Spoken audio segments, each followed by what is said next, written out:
금지 약물도 치료를 위해 꼭 필요하다는 허가를 받으면 운동선수도 예외적으로 복용할 수 있습니다. 그런데 정신질환 치료 약물이 집중력을 높여서 경기력에도 도움을 준다면 치료로 봐야 하는 걸까요? 박광열 기자의 보도입니다.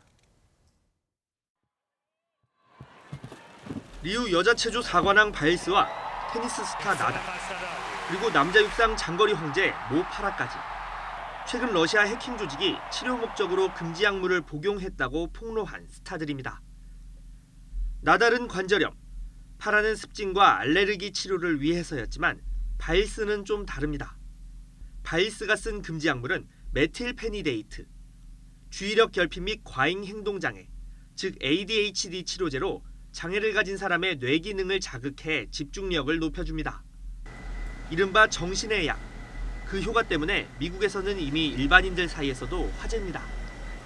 미국의 한 통계를 보면 집중력이 필요한 대학교 시험 기간 동안 ADHD 치료제에 대한 언급이 SNS에서 급증했습니다.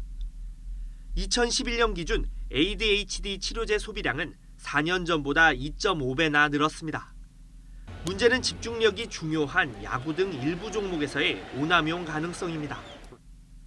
ADHD가 없는 사람이라 할지라도 특히 운동선수들이 이런 약을 복용할 경우에 집중력과 각성도가 높아져서 운동 능력이 향상되는 것 같은 그런 경험을 할 수 있기 때문에 실제 이 약을 한번 사용하면 끊기가 어려운 그런 중독성이 강한 약이라 할 수 있겠습니다. 실제 메이저리그에서 ADHD 치료를 위해 금지 약물 사용을 허가받은 선수는 연평균 110여 명. 전체 선수의 10% 수준으로 미국 성인 평균 비율인 4.4%보다 2배 이상 많습니다.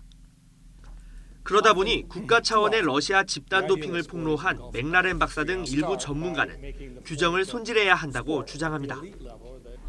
질병이나 부상 치료를 목적으로 필요한 약물을 사용할 선수의 권리, 이른바 TUE 규정을 특정 종목과 특정 질환에서 많이 활용했다면 조사를 강화하자는 것입니다.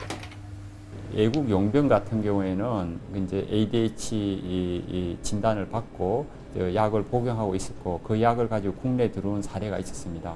ADHD 질환이 맞는지 아니면 ADHD 질환이 없이 약을 사용하는지 정확한 진단이 필요할 것이고요. 집중력과 정신력을 높여 경기력에도 도움을 주는 금지 약물들. 선수들의 질환을 치료하는 목적으로는 분명히 필요하지만 경기력을 위해 남용하는 것을 막을 수 있는 지혜로운 방법 또한 필요해 보입니다. YTN 박광열입니다.